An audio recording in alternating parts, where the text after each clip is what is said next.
মোহাম্মদ শরীফুল ইসলাম।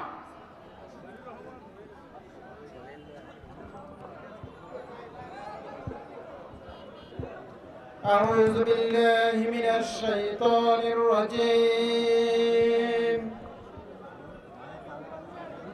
بسم الله الرحمن الرحيم.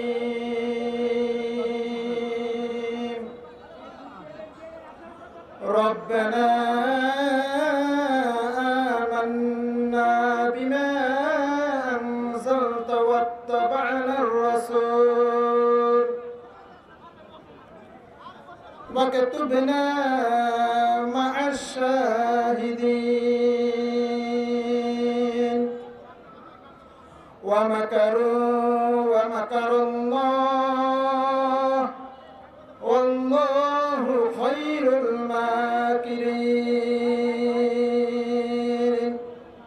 ইরশাদ হচ্ছে, হে আমাদের রব, আপনি যা অবতীর্ণ করেছেন আমরা তা বিশ্বাস করি।